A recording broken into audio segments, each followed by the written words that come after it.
Na ką, šalta tau? Ką? Šalta? Ne? Ne, o man tai šalta. O šalta todėl, kad filmuojam sausio vidury, kai -7 laukia, diskinį skutiką, Agromaš Foxą, todėl, kad prisiminėm, nei nuotraukų, nei video apie šitą skutiką Taip neturi. jau būna. Užsižaidėm su sniego žaidimais, sniego peiliais ir druskos barstyklėm. Bet jau ruošiamės pavasariui, tai gražiam baltam fone norėtumėm pristatyti Agromaš Fox naują modelį. Jis jau buvo akcentuojamas nuo praeitų metų pradžios, bet laukiam. Bet Naro parodoje mes biškį rodėm jį. Taip. Buvo tokia trupa apžvalga, o šį kartą jau norime išsamei iš mūsų aikštelės pristatyti, apie ką yra šis modelis, kuo skiriasi nuo klasikinio BTC modelio ir kokių komplektacijų galėtų būti, ar ne? Taip. Tai pagrindinis turbūt dalykas, kas dabar jau yra labai dažnai klausiamas, tai yra peilinis volas, tam, kad susmulkinti augalinės liekanas. Tai yra tarpinius pasėlius, taip pat aukštas ražienas, kas yra ypatingai turbūt rapsam ir kukurūzam daugiausiai skirta. Manau, kad verta paminėti, kad šitoje vietoje gali būti lyginimo lenta, peilinis volas be ratų, arba kaip čia jau ta pilna komplektacija, peilinis volas su ratais, aišku, hidrauliškai reguliuojamas aukštis. Taip. Daugiau tai ką, ratus arba galim dėti, galim nedėti. Plaukiantis ekranai. Diskų turim kaip ir daugumai skutikų, tik 62 čia negalim dėti. Ne, nes koja per trumpa. Koja per trumpa, tai reiškia 56 mm, 51 galim dėti agresyv diską. 6 turbūt. Tu pasako, ko aš tai patikrinsiu. Ja, arba 56, arba 51 agresyvų diską, dydžio 5 mm storio, arba 6 mm standartinį C tipo diską.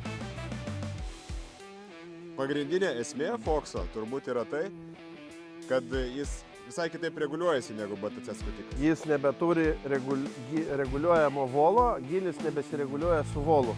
Volas turi tik tai atakos kampo reguliaciją, o visas gilio reguliavimas yra su disko atlenkimu, taip kaip būna daugumoje siejamųjų su įdirbimu, kai lankstosi tik tai kojos. Dėl to jisai bus gerokai stabilesnis už tos skutikus, kurie reguliuojami yra su hidrauliniu giliu. Nu ir, kaip ten sakoma, mažiau besilankstančių dalių.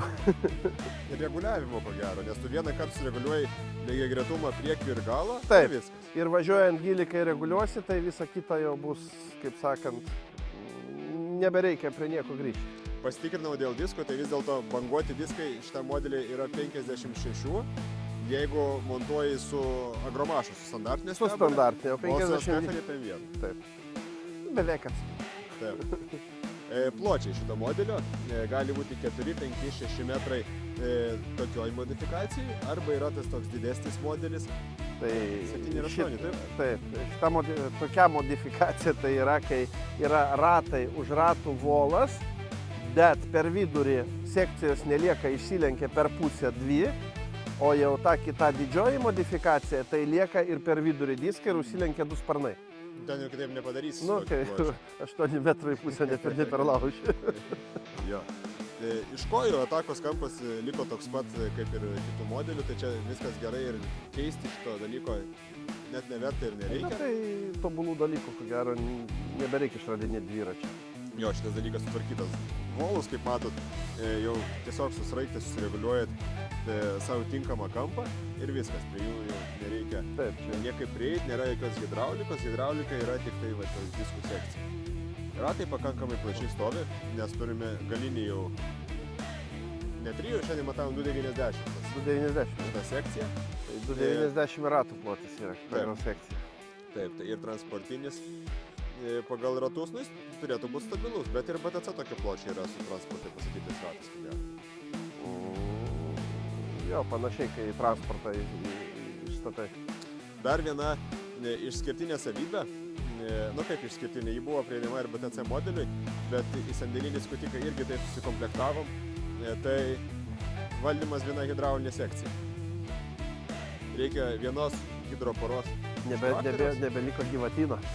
Jo, nu, patogiau gražiau atrodo, kainuoja ne taip baisiai brangiai, bet šitoje vietoje pasirenkat savo reikalingą funkciją, kurią norit valdyti ir vienu mygtuku paspaudimo valdo. Taip. Ramsht ir BTC skutiką. Aišku, gali būti ir standartinė versija. Jeigu komplektuotis yra aktuali mažesnė kaina, tai galima padaryti paprastuoju būdu. Taip.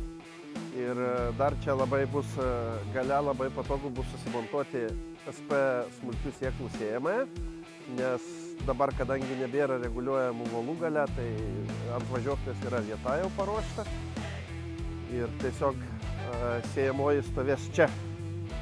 Tai bus tokia labai arti volų, nebus ilgų šlangų ir patogu bus per galą aptarnauti. Aš ko gero tai matysiu kaip senai BTH modelis. Taip, labai panašiai, aš taip įsivaizduoju, kad šitie laiptai turėtų atsirasti.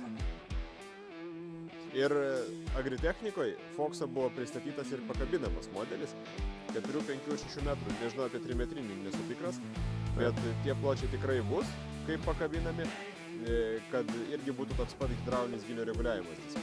Jo, bet pas mus ko gero nežinau, pakabinamų skutikų 5 metrų tai pardavė turbūt vienas. Retenybė, 5 ir 6 metrų, tai prisimenu du klientus.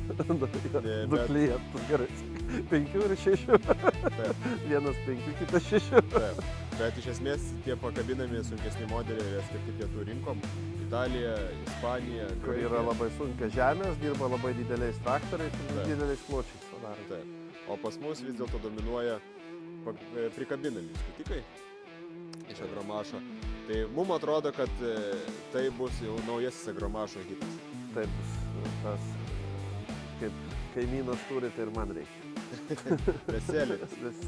Šitos skutiko plotis 5 tonas 880 kg. Tai nekiek nelengvesnis negu BTC modelis. Tai čia apie svorį norėjau sakyti, plotį. Aš tai plotį pasakiau, svoris, atsiprašau, svoris.